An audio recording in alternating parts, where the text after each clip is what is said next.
Estaba en el piso de un vehículo. Atada. Con los ojos cubiertos. Escuchando respiraciones que no reconocía. Afuera, la ciudad seguía moviéndose como si nada hubiera ocurrido. Los autos pasaban. Los semáforos cambiaban. La gente caminaba. Y ella, la mujer que México entero conocía por su frialdad, por su voz de acero, por esa mirada que aplastaba a cualquiera que se le pusiera enfrente, estaba en el suelo de un maletero temblando. ¿Cómo llega hasta ahí alguien que llevaba décadas convenciéndole al país entero de que no le temía a nada ni a nadie? Esa mujer era Laura Zapata. La villana más famosa de la televisión mexicana. La actriz que convirtió la crueldad en arte, que pronunciaba insultos con la elegancia de quien hace un favor, que entraba a cualquier escena y la devoraba entera. El público la veía y sentía dos cosas al mismo tiempo, admiración y miedo. Eso no se finge. Eso se construye con algo real adentro. Pero lo que nadie sabía entonces, lo que los reflectores nunca iluminaron, es que detrás de esa armadura perfecta había una herida de origen tan profunda, tan antigua, que ni el dinero, ni la fama, ni los aplausos pudieron cerrarla jamás. Este canal no endulza historias. Si llegaste aquí por primera vez, en Vidas Rotas contamos lo que otros prefieren enterrar. Suscríbete si quieres saber lo que realmente pasó. En los próximos minutos vas a conocer 4 cosas que la versión oficial nunca terminó de explicar. Primero, la herida de una niña de 3 años que nadie vio venir y que lo explicó todo después. Segundo, lo que ocurrió en esos 34 días de encierro y por qué el dinero de un productor de música se convirtió en el centro de una negociación entre la vida y la muerte. Tercero, la acusación que una hermana dejó escrita en un libro y que todavía hoy no tiene respuesta definitiva. Una sola frase. 5 palabras. Capaces de convertir a una víctima en sospechosa ante millones de personas. Y cuarto, la palabra que destruyó lo que quedaba. No vino de los secuestradores. No vino de un fiscal ni de un juez. Vino de una amiga de su propia hermana. Una palabra pequeña, casi ridícula. Una palabra que en México se puede escupir con la misma violencia que un golpe. Una palabra que dijo más sobre esta familia que cualquier declaración pública, que cualquier entrevista, que cualquier libro publicado con nombre y apellido. Pero para entender cómo Laura Zapata llegó hasta ahí, hay que volver al principio. Al lugar donde todo comenzó a romperse. Y ese lugar no fue un foro de televisión, ni una alfombra roja, ni una sala de grabación. Ese lugar fue una cocina. México, finales de los años 50. Yolanda Miranda era una mujer joven rehaciendo su vida. Había tenido a Laura de una relación anterior y cuando comenzó a construir un nuevo hogar con Ernesto Sodi Pallares, algo quedó fuera del plan. No el dinero, no el espacio, no el tiempo. Lo que quedó fuera fue su propia hija. Laura tenía 3 años. 3 años. Una edad en que los niños todavía no entienden las palabras traición ni abandono, pero sí entienden algo más primitivo, el calor que falta, el abrazo que no llega, la puerta que no se abre desde adentro. Ernesto Sodi no aceptó a la niña que no era suya. Y Yolanda, enfrentada a esa elección imposible, tomó una decisión que marcó el resto de la historia. Le dejó la crianza a su propia madre, Eva Mangé, y rehizo su familia sin ella. Hay que detenerse aquí un momento. Porque este tipo de decisión, una madre eligiendo a su nueva familia sobre una hija de una relación anterior, no es infrecuente en la historia de las familias latinoamericanas de mediados del siglo XX. Existía una lógica social detrás de esas elecciones. Los matrimonios costaban. Los hombres con recursos podían poner condiciones. Las mujeres que necesitaban esa estabilidad a veces pagaban el precio más caro. Entender el contexto no lo justifica. Solo ayuda a ver la dimensión completa de lo que ocurrió. Yolanda eligió preservar ese nuevo hogar. Y la consecuencia la pagó Laura entera. Piensa en eso. Una niña de 3 años viendo cómo su madre construye una casa nueva. Con otras paredes. Con otro hombre. Con otros hijos que vendrán después. Ernestina. Más adelante, Thalía. Una familia que crece, que aparece en fotografías, que tiene un centro, un eje, una historia común. Y esa niña mirando todo desde afuera, desde la casa de la abuela, preguntándose qué fue lo que hizo mal para no caber en el retrato. No hizo nada mal. Eso es lo más cruel. A los 3 años nadie hace nada que justifique ese desplazamiento. Simplemente nació del hombre equivocado. Simplemente llegó antes de que la historia oficial de la familia comenzara. Simplemente existió en el momento en que su existencia resultaba un problema para el plan de otro. Eva Mangé la crió. Le dio techo, comida, atención, una forma de amor que probablemente fue lo único que mantuvo a Laura de pie durante esos años. Eva era una mujer de carácter, de esas que no colapsan fácilmente, de esas que construyen rutinas y afectos sin hacer demasiado ruido. No hay manera de saber exactamente cómo fue ese hogar por dentro, pero hay algo que sí se puede deducir de lo que Laura diría sobre ella décadas después. La amaba. La amaba de una manera que no tenía condiciones ni paréntesis. La amaba sin preguntarse si debía hacerlo. Pero el amor de una abuela, por más real y más devoto que sea, no puede hacer lo que solo puede hacer una madre. No puede convencerte de que eres elegida.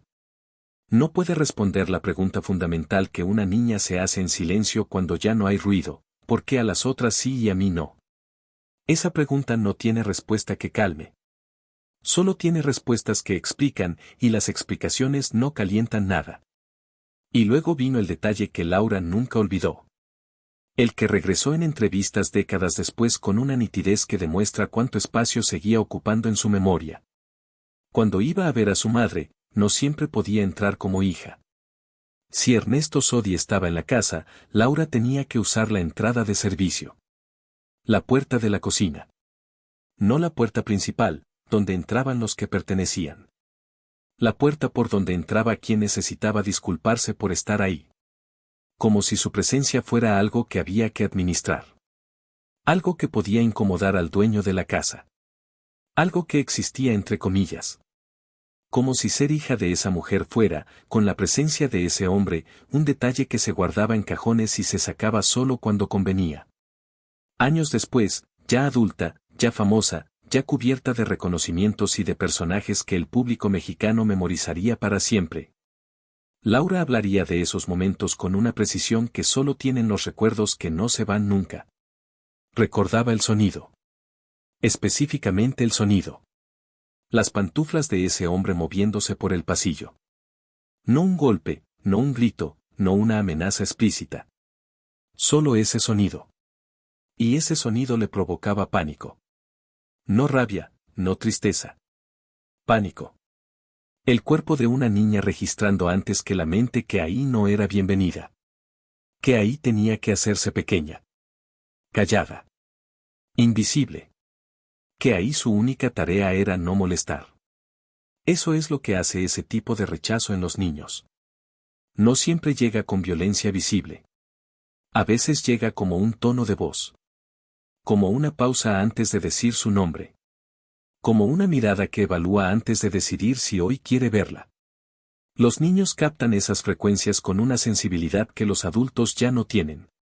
Las registran en el cuerpo antes de poder nombrarlas con palabras.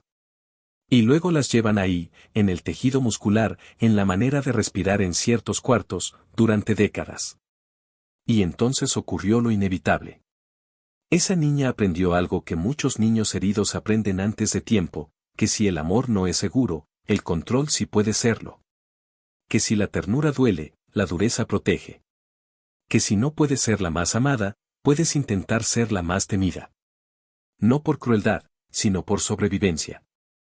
Porque el dolor que nadie puede tocarte es el dolor que ya convertiste en escudo.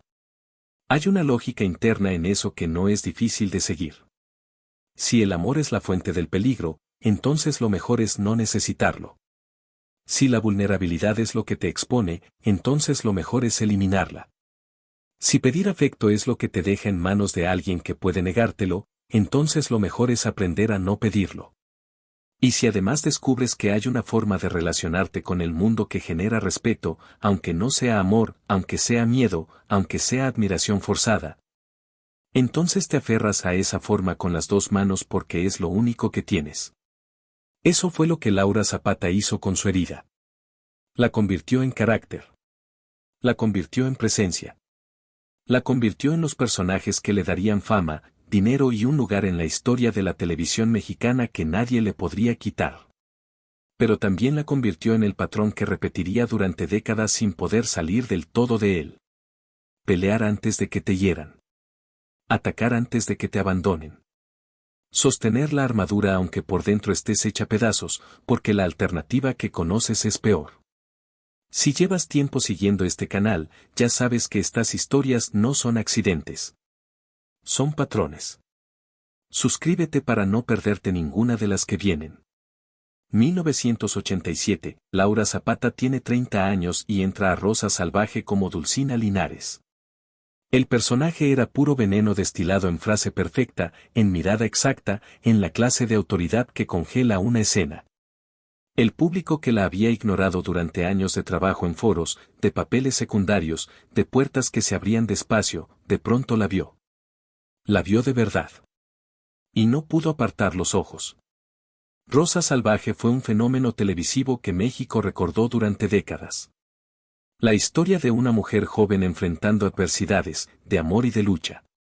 Pero lo que la gente recuerda más claramente no es la protagonista. Es la villana. Dulcina Linares. La mujer que humillaba con elegancia. La mujer que pronunciaba cada insulto como si le estuviera haciendo un favor a quien lo recibía. La mujer que dominaba cada escena sin levantar demasiado la voz porque no necesitaba hacerlo. La presencia sola ya era suficiente. Había algo en cómo Laura habitaba a sus villanas que iba más allá de la actuación. No era solo técnica, aunque la técnica estaba ahí, sólida, trabajada, construida con años de oficio. Era algo más orgánico, más inquietante. Era la sensación de que esa mujer no estaba interpretando a alguien que no necesitaba amor. Era la sensación de que esa mujer sabía exactamente cómo se sentía no recibirlo. Los directores que trabajaron con ella en esa época hablan de una actriz que no necesitaba muchas indicaciones. Que llegaba al set con el personaje ya habitado. Que encontraba en la crueldad de las villanas algo que no era exactamente actuación. Era más parecido a un reconocimiento. Como si esas mujeres de ficción fueran, en cierto sentido, versiones procesadas de algo que ella conocía muy bien desde adentro. Después vino María Mercedes en 1992. Malvina del Olmo. Otro personaje construido sobre la misma base, el poder como sustituto del afecto, la crueldad elegante como forma de dominio, la sonrisa que precede al golpe. Las frases que pronunció en esos años se volvieron parte del lenguaje popular mexicano. Se las repetía la gente en los mercados, en las escuelas, en las cocinas. Gata. Billetera. Palabras cortas, cargadas de desprecio, entregadas con una precisión quirúrgica que solo tienen quienes han practicado la indiferencia desde muy temprano. Y hay algo importante que entender sobre el impacto cultural de esos personajes. En la televisión latinoamericana de los años 80 y 90, las villanas de telenovela tenían una función social que iba más allá del entretenimiento. Eran el espejo en que el público proyectaba sus propios miedos, sus propios deseos de poder, sus propias fantasías de nunca volver a necesitar de nadie. Ver a una villana perfectamente controlada, perfectamente segura, perfectamente fría, producía algo que oscilaba entre el rechazo y la envidia secreta. Nadie quería ser ella. Pero todos querían en algún momento tener su capacidad de no importarles nada. Laura entendió eso con una intuición que no se aprende en escuelas de actuación. Se aprende en la infancia, cuando el mundo te enseña que mostrar necesidad es mostrar vulnerabilidad, y mostrar vulnerabilidad es invitar al daño. Mientras tanto, en ese mismo universo familiar que nunca la había elegido, las cosas estaban moviéndose en direcciones radicalmente distintas. Ernestina Sodi construyó su propio camino público. Escritura, medios, un perfil intelectual y social propio. Y Thalía, la más joven, se convirtió en algo que México nunca había visto antes. Una estrella de dimensiones que desbordaban el país, que cruzaban el idioma, que llegaban a Nueva York, a los estudios de grabación más caros del mundo, a los brazos de Tommy Mottola. El productor musical que durante años había manejado el destino artístico de artistas de escala global. El hombre que tenía el tipo de poder que en la industria del entretenimiento convierte a una persona en una institución. El matrimonio de Thalía y Motola en diciembre del año 2000 fue uno de los eventos mediáticos más grandes que el entretenimiento latinoamericano había visto hasta ese momento. Cobertura global. Imágenes que circularon por todos los medios del mundo hispanohablante y más allá. Un símbolo de llegada a la cima de un nivel que pocas personas en la historia del entretenimiento mexicano habían alcanzado. El contraste era difícil de ignorar para quien quisiera mirarlo de frente. Por un lado, una hermana convertida en icono global, rodeada de una protección económica y mediática que pocos artistas latinoamericanos habían conocido. Por el otro, Laura, brillante a su manera, famosa a su manera, con una carrera sólida y un nombre reconocido. Pero siempre peleando cada centímetro. Siempre empujando puertas que para otros se abrían solas. Siempre en México mientras el mundo grande orbitaba alrededor de otra parte, de otro apellido, de otra hermana. Esa distancia no era solo económica. Era simbólica.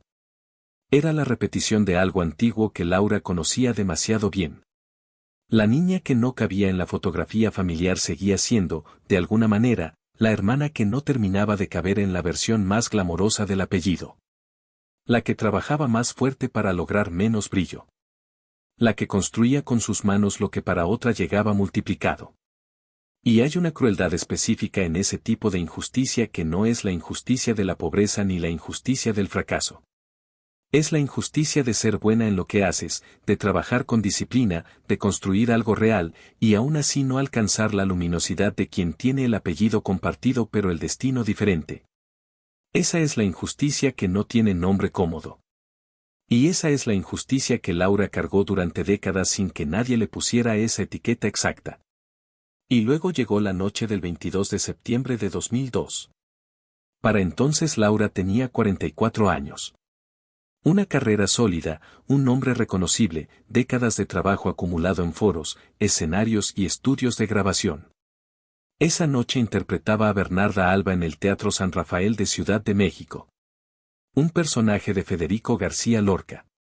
Una mujer de hierro que gobierna su casa con terror, que aplasta a sus hijas con la misma facilidad con que otros respiran, que confunde el control con el amor porque nunca aprendió la diferencia entre los dos. Un papel que, mirándolo desde hoy, suena a algo demasiado preciso para ser casual. Bernarda Alba es un personaje que el Teatro Universal recuerda como uno de los retratos más sombríos del poder matriarcal mal ejercido. Una mujer que ama a sus hijas a su manera, que es también la manera de destruirlas. Una mujer que cree que proteger y controlar son lo mismo. Una mujer que tiene miedo de perder el dominio porque sin él no sabe quién es. No es difícil entender por qué ese papel le quedaba a Laura con tanta naturalidad. Venía de un lugar muy conocido. El telón cayó. Laura salió del teatro todavía con el peso del personaje en el cuerpo, todavía con el maquillaje fresco, todavía en ese espacio extraño que existe entre terminar una función y volver a ser una persona real. Ese estado de tránsito en que los actores no son del todo el personaje pero tampoco son del todo ellos mismos. Un umbral. Y en ese umbral, en esa transición, el mundo se partió en dos. Un comando armado interceptó el vehículo. No hubo tiempo para entender, para negociar, para correr. Solo oscuridad, gritos, el frío del metal de un arma cerca de la cara y el sonido de una vida cambiando de dirección para siempre. Laura Zapata y Ernestina Sodi, las dos hermanas juntas esa noche, fueron arrancadas de la ciudad en cuestión de segundos. Lo que siguió fueron 34 días. 34 días es mucho tiempo cuando estás afuera esperando. Es una eternidad cuando estás adentro sin poder ver la luz del sol. Sin saber si es de día o de noche. Sin saber si lo que está ocurriendo afuera se mueve a tu favor o en tu contra. Sin saber si las personas que supuestamente están gestionando tu rescate son las correctas, si están pagando lo correcto, si alguien en algún lugar todavía te está buscando de verdad. Los secuestradores sabían exactamente lo que tenían. No eran dos mujeres cualquiera. Eran dos mujeres con un apellido que resonaba, con conexiones que llegaban muy lejos, con una hermana en Nueva York casada con uno de los hombres más ricos y más influyentes de la industria musical global. Sabían que el apellido Sodi tenía un precio. Lo que todavía falta por saber con precisión absoluta es exactamente cuánto se pagó, quién lo pagó de manera definitiva, y si todos los que debían contribuir, contribuyeron en la misma medida. La cifra que circuló en los medios de la época habló de $5 millones. $5 millones para medir el valor de 2 vidas. 5 millones para comprobar que en México, en los primeros años del nuevo siglo, la fama no blindaba de nada. A veces solo hacía el secuestro más rentable para quien se atrevía a perpetrarlo. Las llevaron a una casa de seguridad. Ojos cubiertos. Voces que entraban y salían sin identificarse. El tiempo perdiendo su forma habitual, su capacidad de organizarse en horas reconocibles. El miedo instalándose en el cuerpo de una manera que quien no lo ha vivido no puede entender del todo, no como una emoción que pasa, no como un susto que se calma, sino como un estado permanente.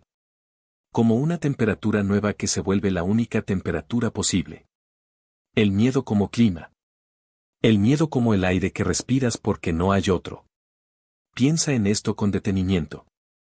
Laura Zapata había pasado 20 años construyendo personajes que no le temían a nadie. Mujeres que dominaban, que castigaban, que nunca suplicaban. Mujeres que cuando entraban a una habitación cambiaban la dirección del aire. Y de pronto esa misma mujer estaba en la oscuridad total, dependiendo de la misericordia de hombres armados que no la veían como actriz, no la veían como hermana, no la veían como persona.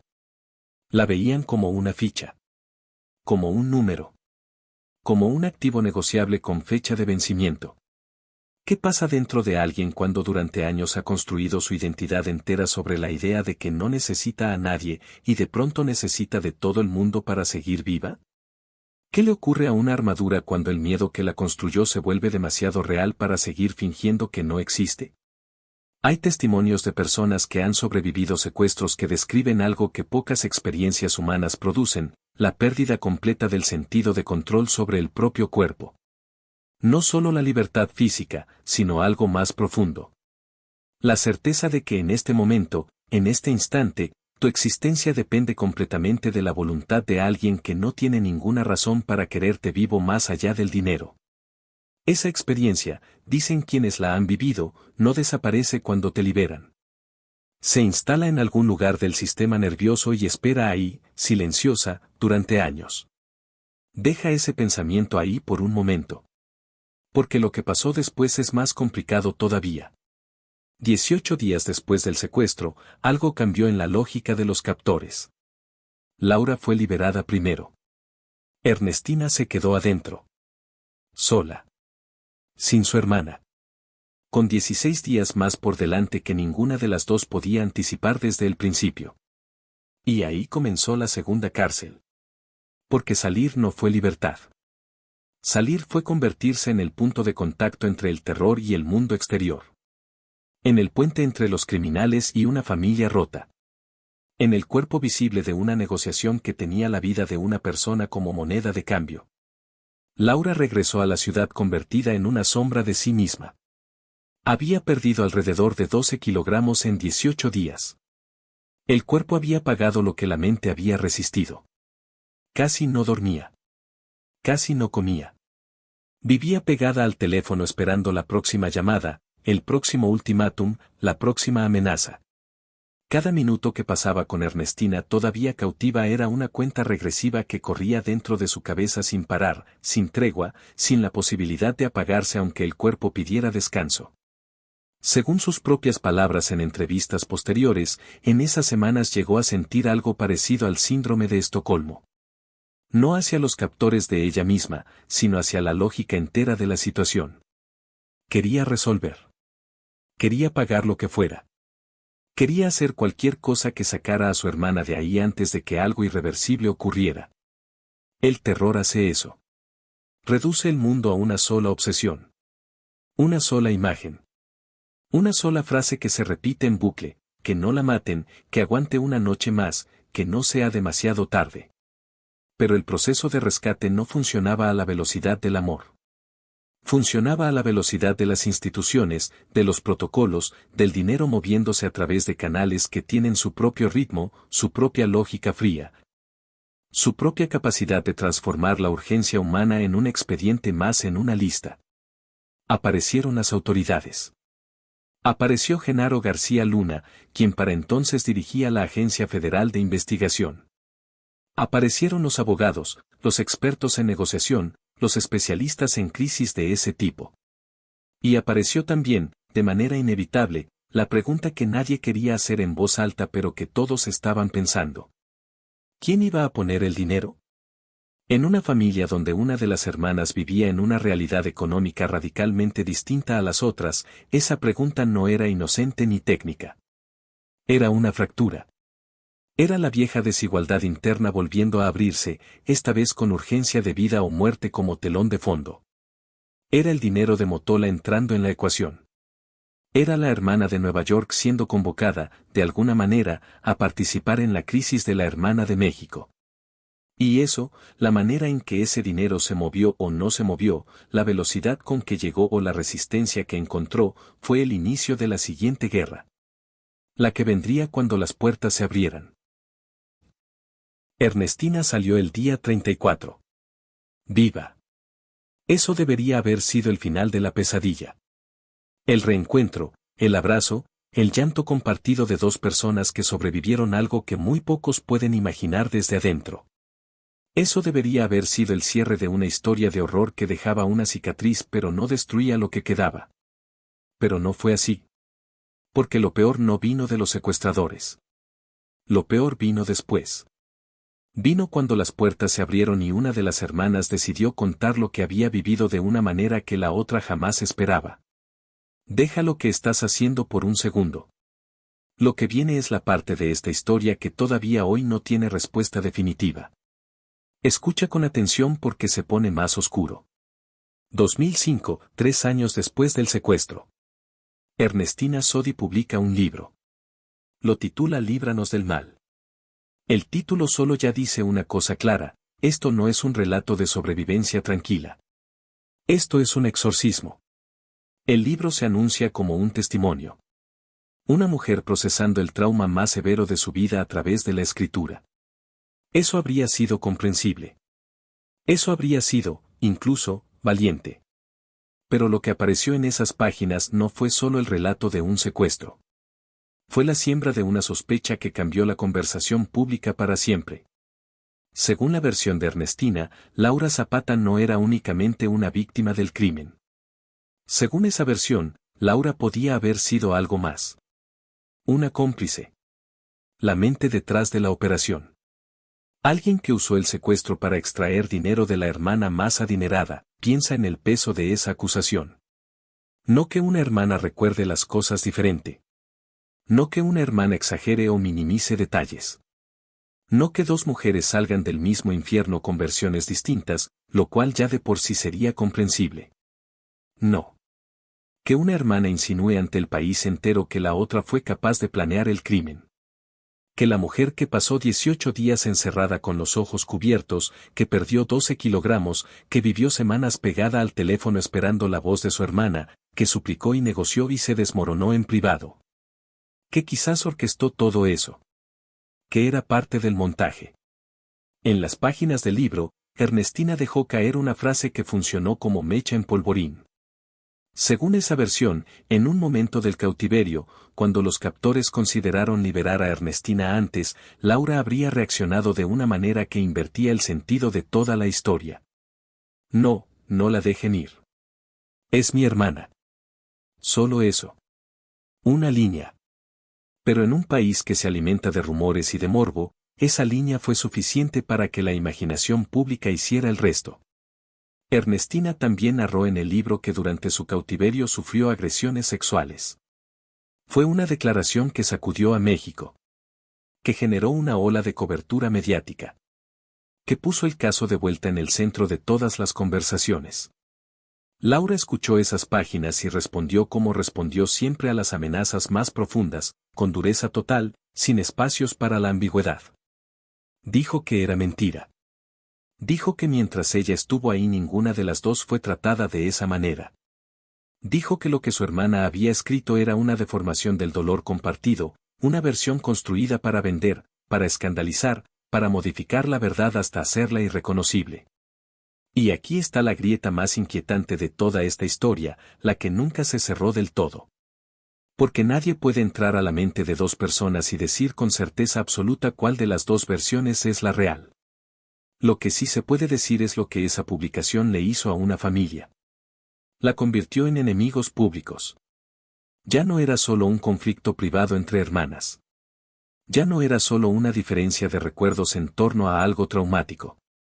Era una acusación documentada, publicada, vendida en librerías, cubierta por periodistas, debatida en programas de televisión.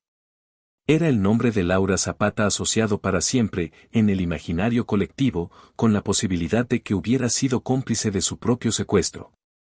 Y lo que esa acusación le hizo a Laura fue algo que iba mucho más allá del escándalo. Le hizo lo mismo que le había hecho la infancia. La sacó del centro del relato. La convirtió otra vez en la persona sospechosa, en la que no encaja, en la que no pertenece del todo, en la que genera preguntas incómodas. La devolvió a la puerta de la cocina. La prensa hizo lo que siempre hace cuando huele sangre de familia famosa. Amplificó, especuló, exageró. Los rumores corrieron con la velocidad que solo tienen las historias que combinan dinero, crimen y hermanas enfrentadas. La gran villana de la televisión mexicana era ahora presentada como la gran villana de su propia vida real. Y algunos personajes del poder, según la versión de Laura, avivaron esa narrativa con intereses que no tenían nada que ver con la verdad. Laura respondió como aprendió a responder desde niña. Atacando antes de ser destruida. Llamó al libro un pasquín. Dijo que Ernestina necesitaba ayuda psicológica. Defendió con una intensidad que a algunos les pareció excesiva, a otros les pareció exactamente proporcional al tamaño de la traición. Pero había un problema. La defensa pública, por más intensa que sea, no puede competir con las páginas impresas de un libro que ya está en las manos de millones de personas. Y entonces Laura hizo algo diferente. Eligió el único territorio donde siempre había tenido control absoluto. El escenario. 2005, mientras el libro de Ernestina seguía generando titulares y conversaciones, Laura decidió hacer algo que muy pocas personas en su lugar hubieran tenido el valor de hacer. Llevó la historia al teatro. No de manera indirecta, no con metáforas cómodas. La llevó de frente, con nombre y apellido emocional, con todo el peso de lo que había vivido. La obra se llamó Cautivas. El texto fue escrito por Víctor Hugo Rascón Banda. Y lo que Laura hizo sobre ese escenario no fue solo actuar. Fue reconstruir el infierno en un espacio donde ella tenía el control de la luz, de la voz, de la versión. Donde nadie podía interrumpirla con una nota al pie de página. Donde el público estaba ahí para escuchar, no para juzgar desde la distancia segura de quien solo conoce la historia de segunda mano. Rascón Banda era uno de los dramaturgos mexicanos más respetados de su generación. Un hombre que entendía que el teatro no es solo entretenimiento. Es el lugar donde las sociedades procesan lo que no pueden decir de otra manera. Lo que eligió con Laura fue meterse en el territorio más incómodo de todos, llevó a los actores a conocer instalaciones de la Agencia Federal de Investigación para que entendieran el clima real de una operación de rescate. Quería precisión. Quería verdad. Quería que nadie pudiera decir que estaba inventando o exagerando. Y quizás también quería demostrarse a sí misma que podía entrar otra vez a ese cuarto oscuro y salir caminando. Pero incluso ahí, incluso en ese espacio que debería haber sido su territorio, el poder intervino. Según la versión de Laura, los abogados vinculados al entorno de Thalía y Tommy Motola comenzaron a presionar para que ciertos nombres, ciertas referencias y ciertos detalles no aparecieran en escena. Para que la obra no mencionara cosas que podían incomodar a quienes tenían los recursos para incomodar de vuelta. Y eso fue exactamente lo que más le dolió. No la presión legal en sí, sino lo que esa presión representaba. La familia que no la había protegido cuando era niña tampoco estaba dispuesta a proteger su verdad cuando era adulta. El dinero, otra vez, hablaba más fuerte que el afecto. Los intereses, otra vez, pesaban más que la sangre. Y mientras todo esto ocurría en el escenario público, en el mundo privado las cosas tampoco mejoraban. Alrededor de 2010, una grabación de una conversación entre Laura y Ernestina salió a la luz. No era una reconciliación a medias. No era un intento tímido de cerrar heridas. Era una autopsia en vivo de todo lo que ya se había podrido entre las dos. En la grabación se escuchaba a Laura furiosa. No la furia del personaje de telenovela, sino algo más real, más crudo, más agotado. Exigía una sola cosa. Una disculpa pública. No una llamada privada. No un gesto íntimo. Una declaración clara, frente al país entero, que dijera que no había evidencia del supuesto montaje. Que dijera que la insinuación había sido injusta.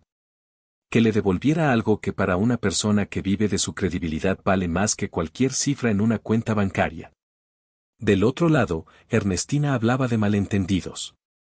De medios que deformaron lo que quiso decir.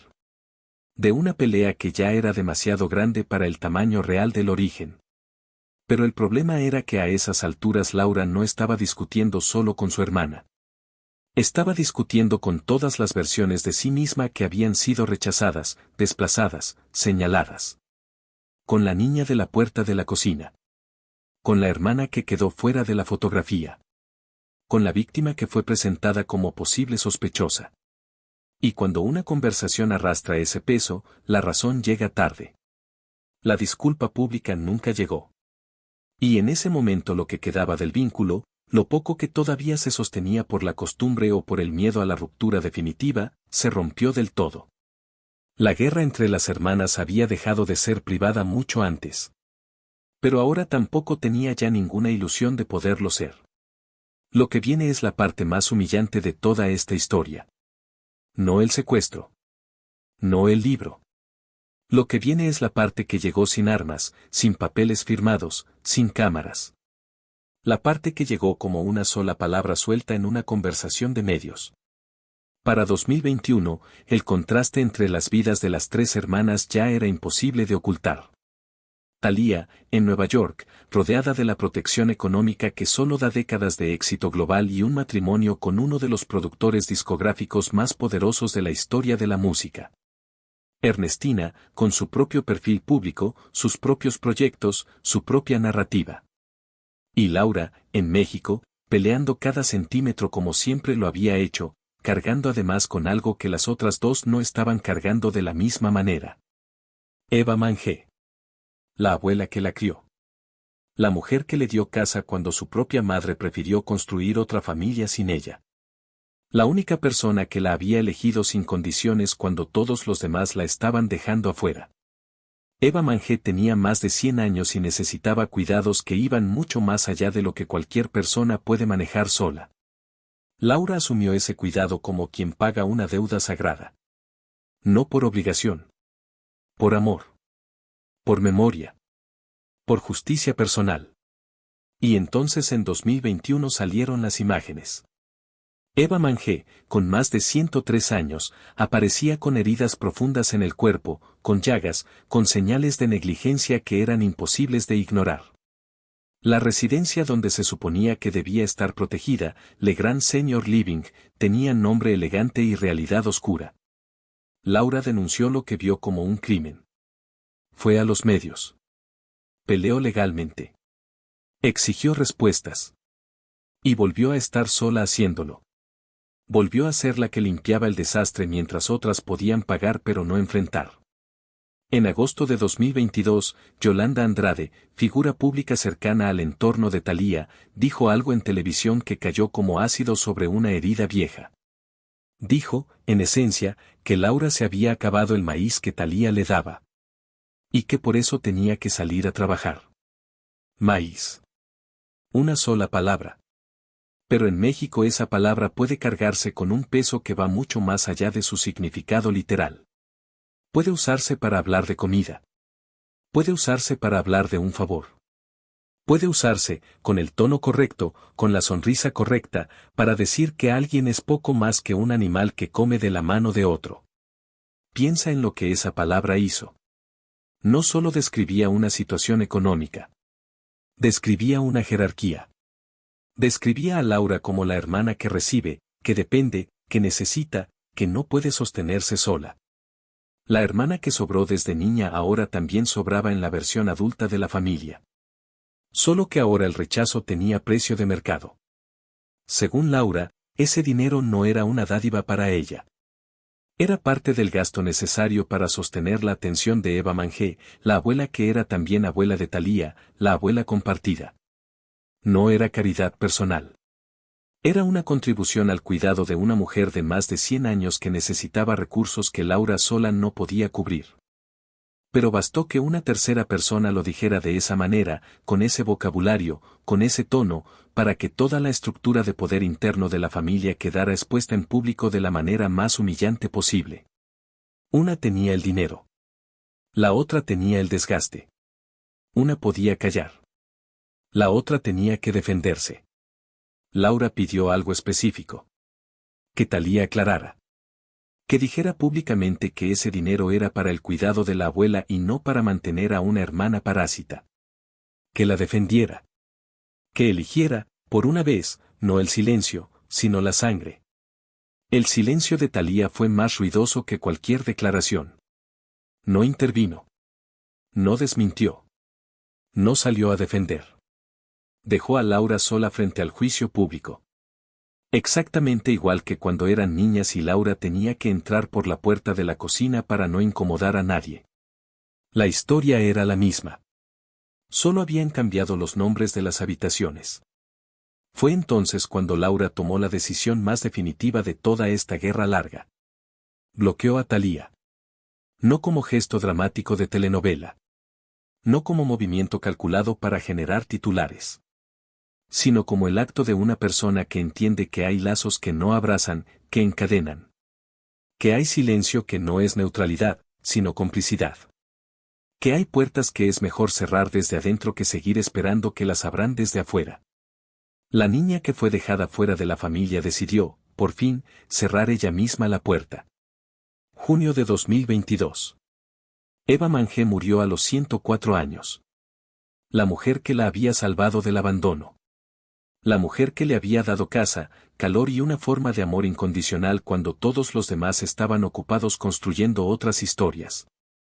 La mujer que la había conocido antes de la villana, antes del secuestro, antes del escándalo, antes de la armadura. La mujer que sabía quién era la niña que entraba en silencio por la cocina. Con Eva Mangé se fue también la última prueba viva de que alguna vez hubo algo parecido a un hogar en medio de todo ese caos familiar. Y uno podría pensar que frente a una pérdida así, algo se ablandaría. Que el dolor encontraría el camino que el orgullo había bloqueado durante años. Que las hermanas, cansadas ya de tanta guerra, encontrarían alguna forma de tregua. No ocurrió. Noviembre de 2024.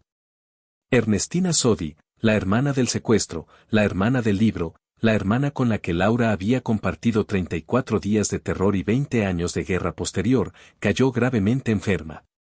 2 infartos. 21 días en terapia intensiva. 21 días suspendida entre este mundo y el otro. Y México, con esa costumbre que tiene de esperar el final perfecto, comenzó a imaginar el reencuentro.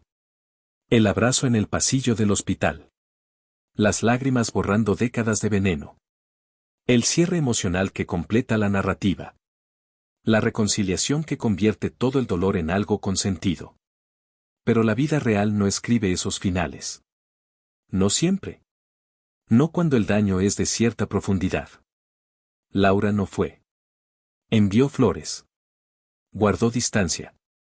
Explicó que no quería convertir la despedida de su hermana en un espectáculo mediático. Y esa decisión, que para algunos sonó fría, que para otros sonó despiadada, también podía leerse de otra manera. Como el acto de una mujer que ya no tenía energía para fingir que existía algo que ya no existía. Que ya no tenía fuerzas para representar la escena de la reconciliación cuando por dentro lo único que había era el peso de todo lo que no se había podido reparar. Lo más devastador, sin embargo, ocurrió antes de que Ernestina muriera. Laura le escribió a Marina, la hija de Ernestina. Un mensaje corto. Casi imposible después de todo lo que habían vivido. Le pedía que le dijera a su madre que la amaba. Que quería dejar atrás las diferencias. Que seguía orando por su salud. La mujer que había pasado años peleando. Que había defendido su nombre con una intensidad que nunca se dio del todo. Que había roto públicamente con su propia sangre. Esa mujer bajó la guardia para mandar una frase de paz. No hubo respuesta. Ni una palabra. Ni una llamada. Ni un gesto. Nada. Y ahí terminó todo. No con una gran escena. No con un juicio histórico. No con una reconciliación filmada o con una ruptura definitiva ante los micrófonos. Terminó con un mensaje que nadie quiso contestar. Así de pequeño. Así de brutal. A veces una familia no se derrumba por lo que se dice. Se derrumba por lo que ya nadie quiso responder. Laura Zapata sobrevivió al secuestro. Sobrevivió al libro. Sobrevivió a la humillación pública. Sobrevivió a la traición, al silencio y a la indiferencia sistemática de quienes tenían el poder de defenderla y eligieron no hacerlo. Pero lo que quedó al final no fue victoria. Fue una sala vacía. Una abuela muerta. Una hermana enterrada. Y un mensaje sin leer en el teléfono de una persona que ya no estaba para abrir. Hay heridas que la sangre no puede cerrar. Solo las acompaña hasta que ya no importa. Y sin embargo, hay algo en esta historia que no puede reducirse a ruinas. Porque en medio de todo lo que se perdió, en medio de todas las fracturas que no encontraron manera de sanar, en medio de una vida construida sobre el rechazo y sacudida por el terror y ensuciada por la sospecha y humillada por una sola palabra sucia, Laura hizo algo que merece nombrarse con la misma precisión con que se nombraron los desastres. Crió a sus hijos. Claudio. Patricio. Habla de ellos con un orgullo diferente al que usa cuando habla de sus personajes o de su carrera.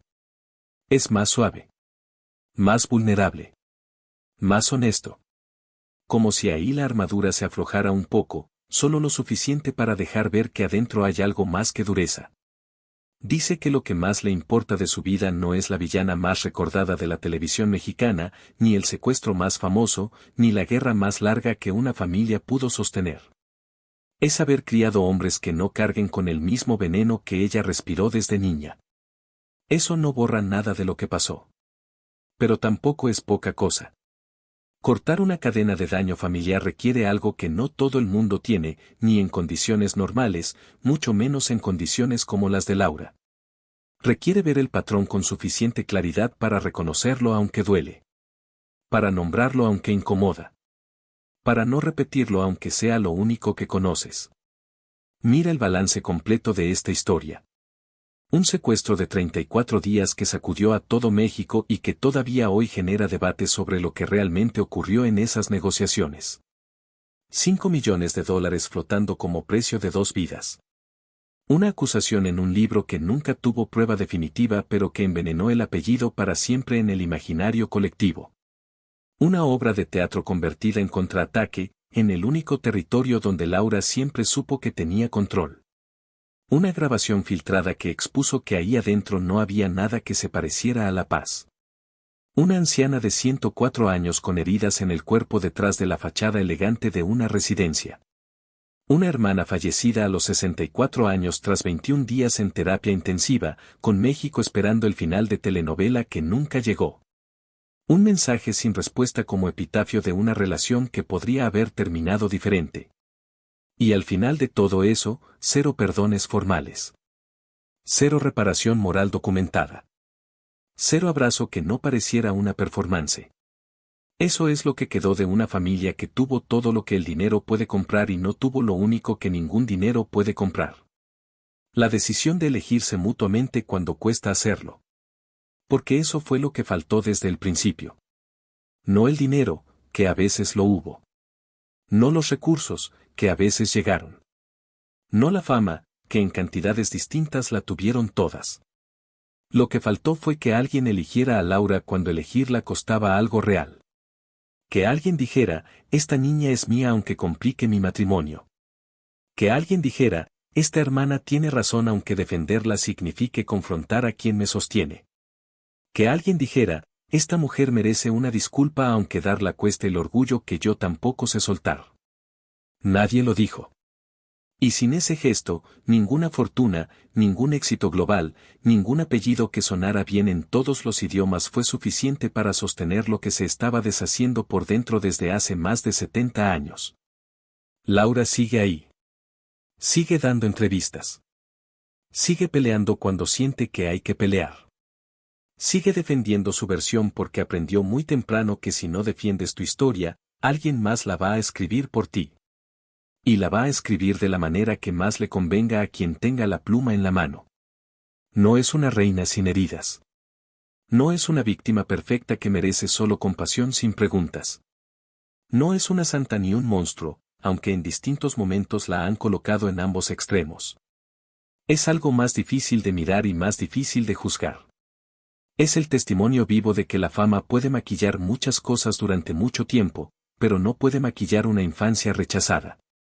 Que la armadura que te salva de niño es la misma que de adulto te impide acercarte a lo que todavía necesitas. Que el odio más largo no siempre nace entre desconocidos. A veces nace en la mesa familiar. Crece alimentado por silencios que duran décadas. Y termina enterrando a todos, menos a quien tendrá que vivir con el eco para siempre. Y tú que llegaste hasta aquí, ya sabes que en Vidas Rotas no contamos las versiones oficiales. No las que salen en los comunicados de prensa ni en las entrevistas donde todos sonríen para la cámara. Contamos lo que queda cuando se retira el maquillaje. Cuando las luces se apagan. Cuando ya no hay nadie mirando y la historia tiene que sostenerse sola con su propio peso. Suscríbete si quieres seguir sabiendo lo que otros prefieren enterrar. Activa las notificaciones para no perderte el próximo video. Porque lo que viene es una historia que muy pocos conocen en toda su profundidad, y cuando la termines de escuchar, va a cambiar la manera en que miras algunas cosas que creías entender. Y dime en los comentarios, eso es lo que más quiero saber hoy, después de conocer esta historia desde el principio. Desde la niña de 3 años que tenía que entrar por la cocina hasta el mensaje sin contestar que fue el final de todo, ¿cambia algo en la manera en que veías a Laura Zapata? ¿O ya lo intuías desde antes de que empezáramos? La respuesta que más me sorprenda la leo en el próximo video. Aquí, en Vidas Rotas.